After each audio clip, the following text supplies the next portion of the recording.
Почитувани гледачи, започнуваме со уште едно ново издание на Неделна хроника. Во следните 30 на минути се подсетуваме на најзначајните теми и настани што ја одбележаа неделата што измина. Главната тема за која ќе посветиме повеќе внимание денеска е новоотворената етно одаја, која е прва од ваков вид во Скопје.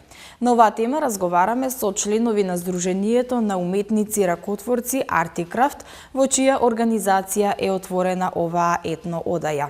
Повеќе за ова ќе погледнете малку подоцна во ова издание на емисијата. Понатаму продолжуваме со тема од образованието.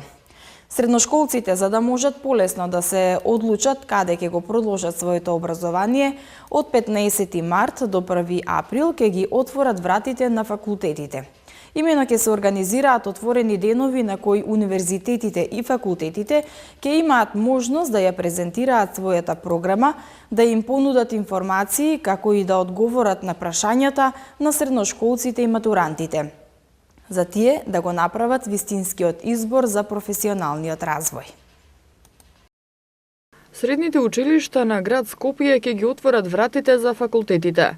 Од 15 март до 1 април во средните училишта ќе се организираат отворени денови, на кои универзитетите и факултетите ќе имаат можност да ја презентираат својата програма, да понудат информации и да одговорат на прашањата на средношколците и матурантите кои треба своето образование да го продолжат на факултет, а средношколците ќе добијат информации и одговори за полесно да го направат вистинскиот избор за професионалниот развој. Градоначалникот на град Скопје Петре Шелегов потенцираше дека ова е една од заложбите на градот за континуирано унапредување на квалитетот на образовните услуги. Универзитетите и факултетите кои што се заинтересирани да ги презентираат своите програми пред идните студенти ќе имаат можност да го сторат тоа годинава во една поорганизирана форма. Наша заложба е преку отворените денови во средните училишта да се воспостави пракса на организирана, непосредна соработка со универзитетите и факултетите за прашања кои што се од заеднички интерес. Нашата тенденција е да образовниот систем продуцира кадри, чии професии и професионалци ќе придонесат за напредок во општеството и уште поголем развој на вредносниот систем во нашата држава. Предност на ваквиот начин според Шилегов е прецизноста во информирањето за потенцијалните можности за професионален и кариерен развој на учениците, како и фактот што учениците ќе пропуштат помалку наставни часови, што ќе овозможи непречено одвивање на наставата. Според градот, досегашните искуства покажуваат дека голем број матуранти не може да се одлучат за вистинската насока само преку саемите и медиумските промоции, бидејќи истите не се доволни. Додека пак преку овој метод тие се надеваат дека ќе ги постигнат очекуваните резултати, а тоа е матурантите да го изберат правилниот факултет за нив. Советниците од општина Бутел донесоа одлука да се формира локален совет за превенција, кој ќе брои 18 членови, а со него е предвидено да се подобри јавната безбедност и безбедноста во сообраќајот во општина Бутел, како и да се изгради доверба и партнерски однос помеѓу повеќе чинители во општината и општеството. Советниците од Советот на општина Бутел на денешната седница донесоа одлука за формирање на локален совет за превенција. На оваа одлука и претходеше дискусијата на советниците и видеопрезентација на представници од МВР и од ОПСЕ. Локалниот совет за превенција ќе брои 18 членови, а ќе биде предводен од градоначалникот на општина Бутел Велимир Смилевски и од командирот на полициската станица во Бутел. Целта на локалниот совет за превенција е да се подобри јавната безбедност и безбедноста во сообраќајот во општината, како и да се изгради доверба и партнерски однос помеѓу повеќе чинители во општината и општеството. Мислам дека во наредниот период превенцијата ќе не биде приоритетна. Се договоривме со представниците да имаме неколку средби во понатамошниот текст за да може целосно да ги информираме граѓаните. Превенцијата ќе се врши на терен за да може да ги утврдиме сите лоши работи кои што се случуваат на општината, да ги информираме граѓаните што треба да направат за да и они сами се превентивната мерка да си ја превземат. На денешната седница исто така беше донесена одлука за распишување на јавен повик за членови на Советот на млади на општина Бутел. Со одлука на Советот, двете спортски сали во Радишани и во Живко Брајковски ќе станат во надлежност на општина Бутел. Советниците од општина Бутел на денешната седница ги усвоија сите предвидени точки од дневниот ред. Во Бутел ќе се формира Совет за превенција, а во општина Карпош е донесено решение за прекин на градбата на два објекта кои со новиот детален урбанистички план изгласан на 6 јануари добија дозвола за градба. Решението за прекин на градбата доаѓа откако жителите на Тафталиџе го покажале своето незадоволство од изградбата на новите објекти кои се очекува да бидат високи 21 метар.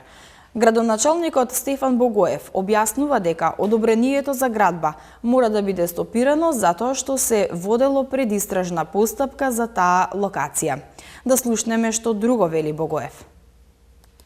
Општина Карпош донесе одлука за времен прекин на постапката за издавање на одобрение за градба за локација во насилбата Тафталиџе 1. Станува збор за објектот на стариот дом на култура, кој се наоѓа во непосредна близина на основното училиште Јан Амос Коменски. Како што објасни денеска на брифинг со новинарите, градоначалникот на општина Карпош Стефан Богоев, собственик на овој простор е Социјалистичка партија на Македонија, која се јавува и како инвеститор заедно со фирмата Гренадер Доел Скопје. На овој простор, според детално урбанистичкиот план донесен на Бадник 2016 година, е предвидено да се гради станбен објект со 7 ката со висина од 21 метар и лепенка хотел со приземје и 5 ката. Пред промената на деталниот план, тука требало да се гради објект со намена култура, со вкупна висина од 12 метри. За оваа парцела, инвеститорот веќе уплатил комуналии, но јавното обвинителство почнало предистражна постапка и побарало од општината да му ја достави комплетната документација. Согласно член 95 од Законот за општа управна постапка, општина Карпош денеска донела одлука за запирање на одобрението за градба, пошто на инвеститорот му било понудено да му бидат вратени средствата уплатени за комуналии, но тој не се согласил и барал да продолжи постапката за издавање на одобрение за градење. Богоев објасни дека одобрението за градба мора да биде стопирано затоа што се води предистражна постапка за таа локација. Од Карпош се селиме во општина Ѓорче Петров. Таму се реконструираше спортската сала во општинското основно училиште Димитар Попгеоргиев Беровски. Салата добила нов изглед по светски стандарди, но општината не застанува овде. Најавена е реконструкција и на останатите спортски сали во училиштата во Ѓорче Петров. Спортската сала во општинското основно училиште Димитар Попгеоргиев Беровски по 60 години денеска доби нов и модерен изглед. Имено направена е реконструкција во која е опфатен подот на салата, кој е повеќе наменски, односно освен за училишни може да се користи и за спортски сали. Истиот е одобрен и од Интернационалната федерација за ракомет. Исто така салата е и целосно внатрешно бојадисана. На официјалното пуштање во употреба на спортската сала присуствуваше и градоначалникот на општина Ѓорче Петров Александар Наумовски, кој нагласи дека физичкото образование е еден од најважните сегменти во образовниот процес, кој има повеќекратни позитивни ефекти врз идниот физички и психолошки развој на младите генерации. Ние како општина, како совет и јас како градоначалник сме навистина горди што направивме напори за толку кратко време да направиме една темелна реконструкција на внатрешниот дел на салата преку зголемени мерки за енергетска ефикасност и особено сме горди што поставивме под кој што е по европски и светски стандарди за да може децата пристојно и на современ начин практикуваат физичкото образование. Освежени се и реквизитите во салата, дополнително обезбедена дополнителна спортска опрема. Спортскиот систем е непропустлив, со постојана еластичност, безбеден, со добра отпорност на гребење и абразија и погоден за активности на деца во раст и развој. За понатаму, планирана е реконструкција и на други сали во училиштата низ општината, со што децата ќе добијат современи безбедни услови за реализација на наставата по физичко образование. Директорите на основните училишта добија напатствија за да даваат соодветни предлози и идеи, особено за развој, системски развој на спортот и користење на спортските објекти. Исто така, во соработка со Агенцијата за спорт и млади, веќе сме во фаза на проектирање, кој што ќе се финансира од Агенцијата спорт и млади преку владата на Република Македонија за базен во склоп на основното училиште Мирче Ацев, а истовремено паралелно во зависност од финансиите и средствата и програмата која што е за спорт, веќе иницииравме и спортска поддршка, финансиска поддршка на спортските клубови, а во меѓувреме ги реновираме и реставрираме сите други спортски објекти кои што се запуштени во општината.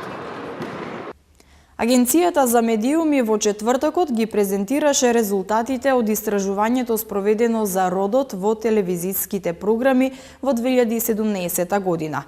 Во продолжение ќе ги погледнеме резултатите од ова истражување.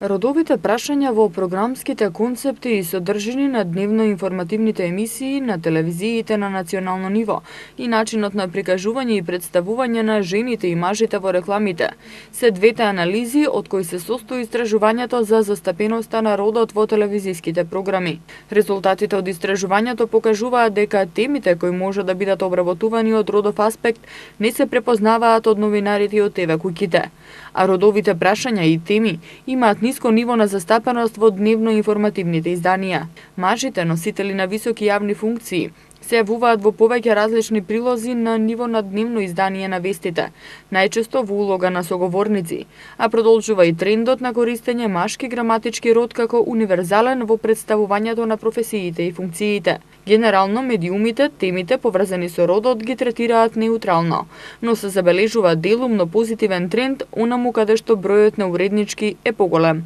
Овие резултати денеска Агенцијата за медиуми ги презентираше со цел да се сврти вниманието на медиумите кон препознавање на важноста на информирањето на родовите прашања. Истражувањето што се однесува за минатата година е спроведено од Институтот за општествени и хуманистички науки Скопје, чијшто тим го заврши финалниот документ на 29 декември 2017 година и затоа токму денес ја правиме оваа презентација. Во меѓувреме анализите беа преведени на албански и на англиски јазик, а во текот на месецот тие ќе бидат и отпечатени во посебна публикација. Во однос на рекламите се забележува дека постои одредена изедначеност во поглед на застапеноста на мажите и жените, но гласот кој говори во рекламите е повеќе застапен на мажите. Исто така денеска беа промовирани и 2 телевизиски и 1 радио спот во рамки на кампањата Сексизмот понижува, чија цел е подигнување на свеста кај јавноста и медиумските работници за важноста на родовата еднаквост и надминување на родовите стереотипи и предрасуди. Во неделата што измина беше одбележан денот на ретки болести. Покрај низата активности што беше предвидена за одбележувањето, се одржа и дебата на која присуствуваше и министерот за здравство Венко Филипче, кој рече дека за прв пат во текот на оваа година ќе бидат набавени 3 нови лекови за ретки болести. Да го погледнеме прилогот што следува. Со низа активности денеска во Македонија беше одбележан денот на ретки болести, со цел да се подигне свеста кај јавноста за овие болести и влијанието што тие го имаат врз квалитетот на животот на пациентите. Председателката на Националната алијанса за ретки болести Ребека Јанковска-Ристески ја нагласи важноста на лековите за лицата кои боледуваат од ретки болести, при што истакна дека само една пропуштена таблета може да биде кобна за пациентот. Бараме и очекуваме да се подобри диагнозата, односно да се рефундираат средства за диагноза во Македонија на болести кои не се вклучени на листата на ФЗОН, иако нема можност да се добие диагноза во нашата земја, да се испратат соодветни материјали во лаборатории со кои се соработува овде или во странство, за да се стигне до диагноза што побрзо. Чекаме се уште и се надеваме на конечно изготвување и усвојување на специфичен закон за ретките болести за заштита и напредување на правото за здравје на овие лица. Дефинирање на поимот ретка болест, со што овие пациенти ќе станат видливи во правната рамка и признаени како посебна ранлива категорија пациенти за кои е потребен посебен третман и терапија. Формирање на институт за ретки болести со цел обезбедување на сеопфатен мултидисциплинарен пристап во скрининг, диагностика и лекување на ретки болести, координиран од Комисијата за ретки болести, со дефинирани одговорности, услови и начин на работа, во кој институт задолжително ќе членува и представник од невладиниот сектор. Денес, овде по кој знае кој пат, бараме, зборуваме и ќе бараме и ќе зборуваме, се додека не исполниме нашата мисија, се додека можеме, секој од нас колку што уме и колку што може. Денот на ретките болести е меѓународна кампања за подигнување на свеста за постоењето на ретките болести. Од почетокот на неговото одбележување во 2008 година се организираат илјадници настани низ светот. Кампањата започна како европски настан и со текот на времето стана глобален феномен со учество на 94 земји во 2017 година. Министерот за здравство Венко Филипче посочи дека за прв пат во текот на оваа година ќе бидат набавени 3 нови лекови за ретки болести.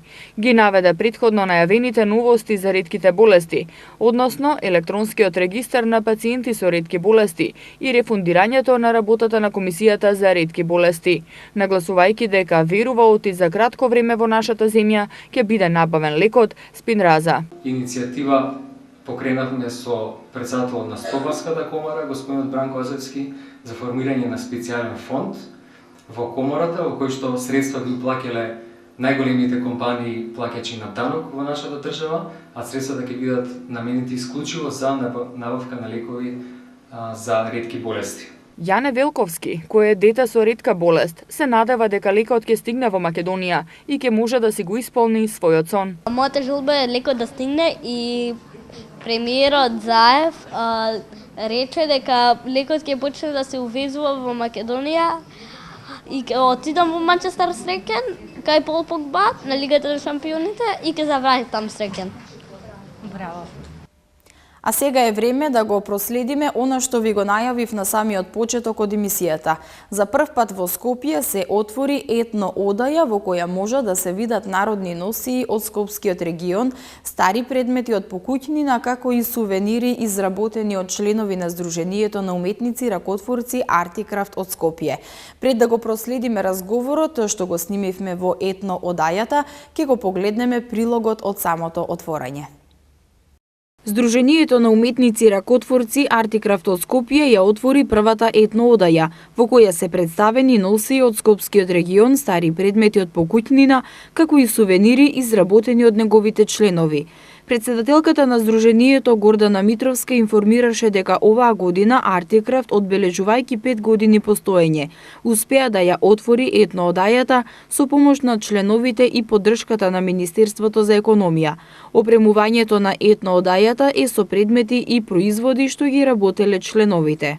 Нашата инспирација е жена, која на еден тивок начин успеала преку иглата и конецот, преку незиниот вез и облека, да го овековечи битот на нашиот народ, притоа создавајќи везбена историја во која специфичните орнаменти, техники на вез и бои на конецот трајно го одбележале времето на незиното потекло и создавање. Митровска додаде дека со отворањето на етно одајата, Сдруженијето упатува порака до граѓаните дека традицијата, занаетот и коренот не треба да се заборави, бидејќи тоа е најголемото богатство на една држава и на една нација. Колекционерката на народни носии Доста Караѓозовска-Станковска посочи дека во етно одајата е изложен дел од незините носии, односно носиите од Скопска Црнагора и Скопска Блатија. На територија на Македонија постојат преку 75 различни носии. Кој е тоа богатство и која е таа, не знам, какви се тие мотиви да се изработат тие идеи, првин треба да имате идеја за да изработите.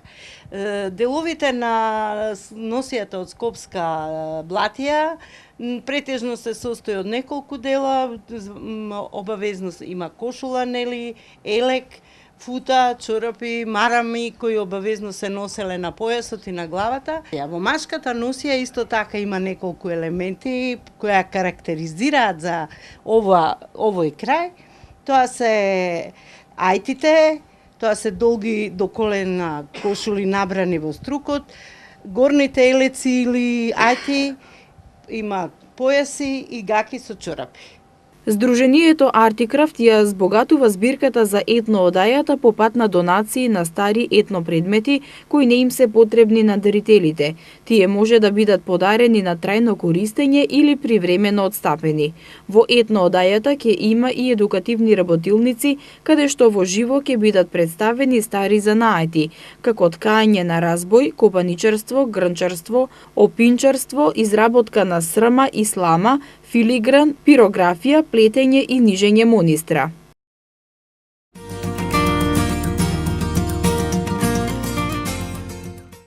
Се наоѓаме во новоотворената етно одаја, која што и воедно е прва од ваков вид во градот Скопје. Веднаш до мене е председателката на Сдруженијето на уметници ракотворци Артикрафт од Скопје, господјата Гордана Митровска. Господја Гордана Митровска, ви благодарам што прифативте да разговараме и да ги информираме нашите гледачи и граѓаните на Скопје за еден ваков настан кој што навистина е од важен карактер за нашата традиција. Благодарам на посетата. Благодарам што успеавте да една ваква телевизиска куќа дојде и го даде една репортажа за нешто кое што има вековна традиција во нашата држава. И уште еднаш благодарам што ние како први успеавме да како регистрирано здружение можеме на пошироката јавност го покажеме нашето национално богатство.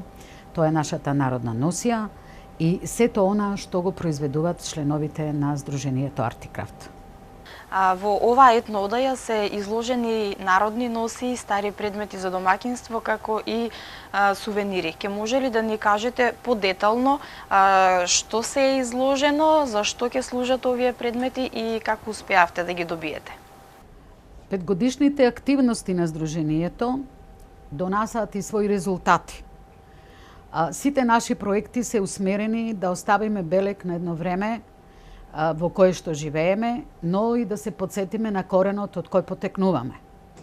Не случајно и во одајата и во нашите програмски активности ја истакнуваме народната носија и затоа во самата етно одаја поголем број на простор е окитена со народната носија, собственост на колекционер магистар Достана Караџозовска-Станковска, за која што подоцна ќе говори за носиите, по кој пат ги добила и по кој пат тие се тука представени.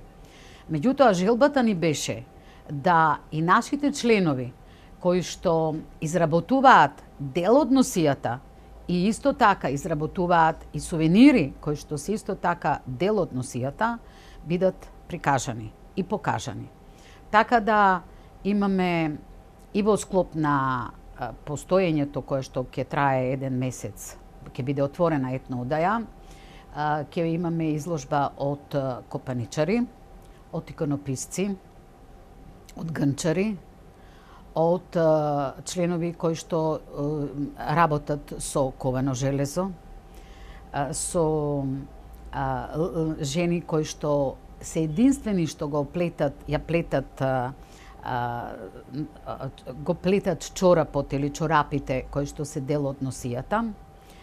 Исто така ставено е на самиот влез разбој, кој што од секогаш бил алатка која што ја украсувала секоја селска куќа и која што нашата жена, нашата баба и прабаба ја користеле за ткаење на производи кои што биле за облека и за покуќанство. Имавте прашање како стигнавме до тие предмети. Значи, дел од предметите кои што ги видовте се делови на нашите членови.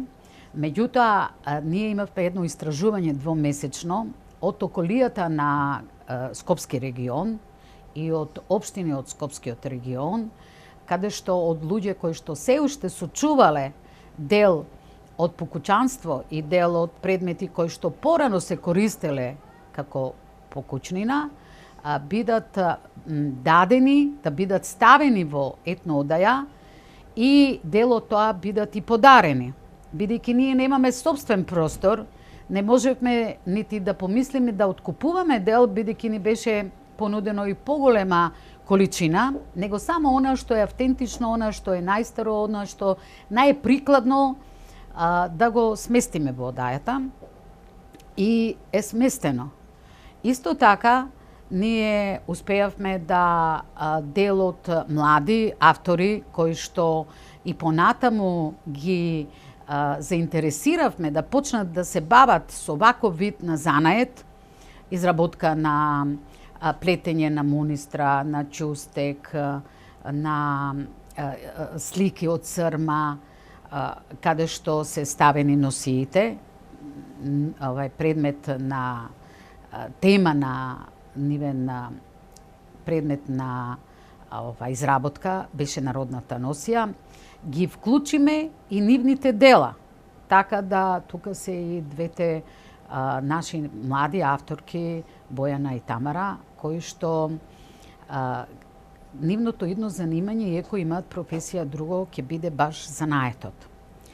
Целта ни беше и целта ни е се уште да ги разбудиме институциите на власта, да поголем дел посветат на областа на занечиството, за кое што 5 години Сдруженијето работи на таа тема, и да дадат државен простор, значи бесплатен простор, општинствен простор, каде што би можеле и повише да покажеме, да го закитиме со наши производи, бидејќи ова не ни е цел само да остане во Македонија, односно да остане во овој простор за кој што благодарение на мала финансиска помош од Министерство за економија успеавме да го отвориме, меѓутоа целта ни е да биде подолготрајно.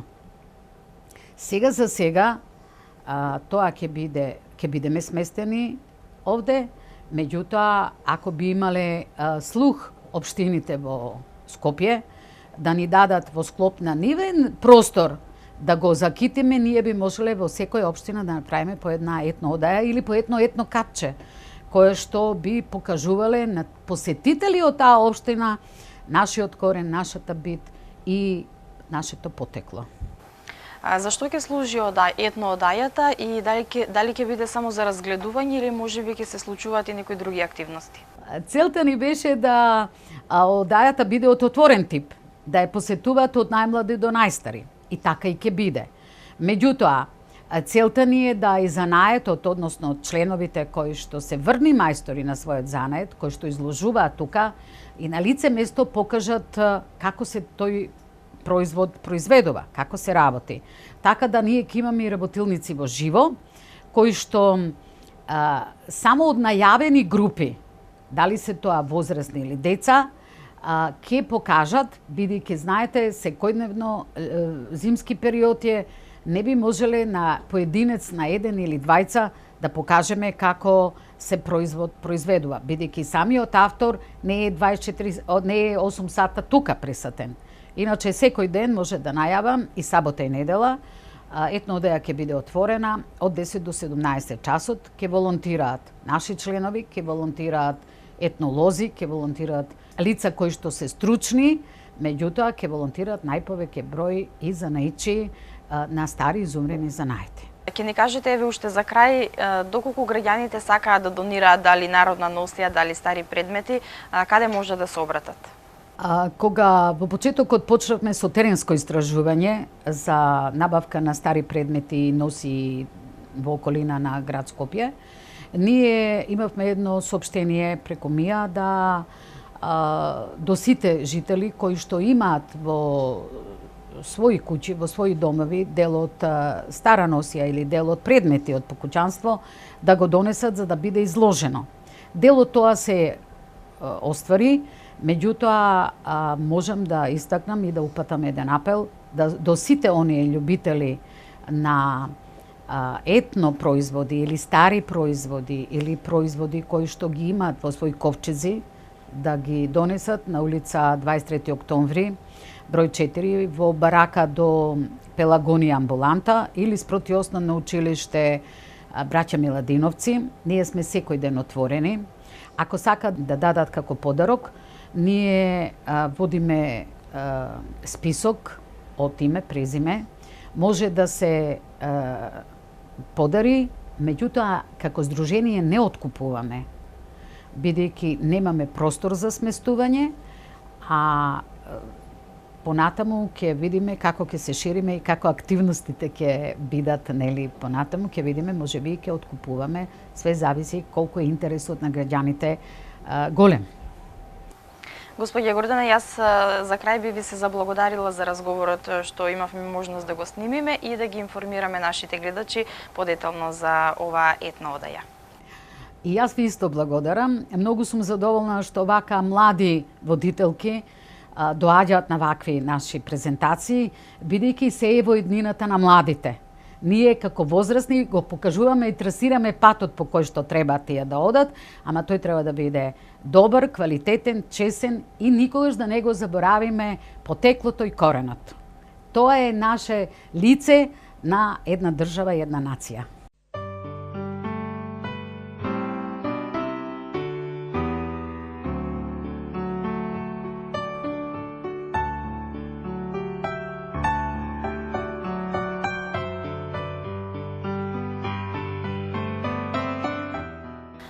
Се што можеме да видиме во оваа просторија каде што се наоѓаме е заслуга на приватната колекционерка господјата Достана Караѓозовска-Станковска. Господја Достана, ви благодарам и вам што прифативте да разговараме. Добро, и јас ви благодарам што се озвавте на нашата покана да дојдете и да ја овековечите, како се вели, нашава манифестација. Во просторијава можеме да видиме голем број на носи. Ќе ни кажете како успеавте да ги соберете и од кој регион се носиите?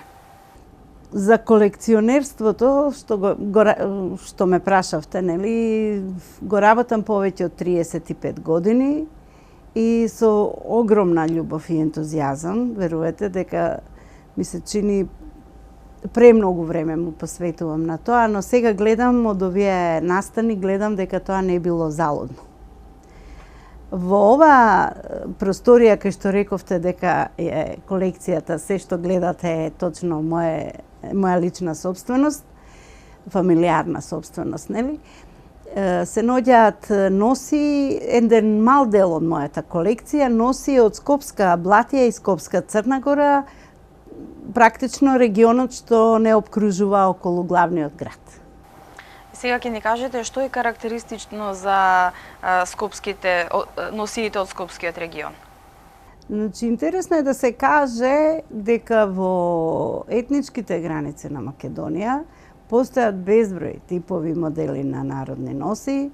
Во ова парче земја кое е, нели, наша држава и државност, како да сакате кажете, постојат некаде околу 75-6 типови на носи и сите се многу слични и многу различни. Така да треба стварно да бидете голем љубител или голем професионалец да ги разликувате носиите кој од кој крај доаѓа, затоа што секаде има нешто слично, а и многу разлики. Во Скопскиот регион екзистирале од времето два типа на носи, главно два типа на носи. Носијата која е овде меѓу нас, женската носија на Скопска Блатија и носијата на Скопска Црна Гора, која гледате во крајниот дел од изложбава. Карактеристични се, да речеме, по начинот на изработка. Во Скопска Блатија и Скопска Црна Гора имаме исти модели на кошули и слични типови на елеци и фути. Значи, главно од три дела е женската носија составена, плюс нели секоја носија има марами, има чорапи и има додатни елементи кои се носеле околу појасот, како појаси, колани, пафти, низалки и такви работи. Но секоја е различна сама по себе. Ако видите од овие изложените носи, најголем дел носи се од Скопска Блатија, но кога ќе ги загледате, секоја има своја приказка. Секоја се разликува една од друга. Тука доаѓало до израз квалитетот на тој што го изработувал. Секој пат девојките пред да решат да се мажат, морале да си ја спремат носијата за да можат да се омажат. Значи, од нивната идеја потекнуваат сите различни модели, како би рекла јас, на фути, на елеци. Иако елекот во Скопска Блатија и Скопска Црна Гора на времето се правеле, нели, се шиеле рачно, после со појавата на терзиите доаѓаат и, нели, индустриализацијата на конците, на гајтаните, на тие добиваат своји експонати од тој дел, но претежно формата, нели, бојата, нели, она идејата доаѓало секој пат од тој што ја изработувал. Во етноодајата колку носи има изложено и воопшто колку носи досега имате собрано, бидејќи рековте дека скоро 40 години се занимавате со оваа работа. Значи, во овој простор имам изложено 18 носи од Скопска Црна Гора и Скопска Блатија, а во мојата колекција имам преку 150 народни носи и уште преку 1000 парчиња кои не се комплетни, само марами, само фути, само кошули, само елеци. Така да мојата колекција верувам дека е една многу ретка колекција и многу голема. Госпоѓа Достана, јас ви благодарам за денешниот разговор и се надевам дека ќе имате можност оваа колекција да ја представите и на во некоја друга етноодаја или можеби некоја изложба надвор од границите на Република Македонија. И јас исто ви благодарам, вас лично и на вашата телевизија, што денеска го збогатевте со вашето присуство, нашево огромно задоволство овдека. И сакам да кажам дека оваа колекција и оваа изложба ќе биде етноодаја, ќе биде овдека 1 месец, како што пред малку спомна и мојата колешка Гордана Митровска. И после од први се сели збогатена со повеќе делови, затоа што има ќе оди на поголем простор, ќе оди во просториите на општина Бутел. Со тоа еве сакам да ви кажам дека наредниот први на Ден Цветници во чест на празникот Цветници и великденските празници ќе биде оваа етно поставка ставена во просториите на општина Бутел.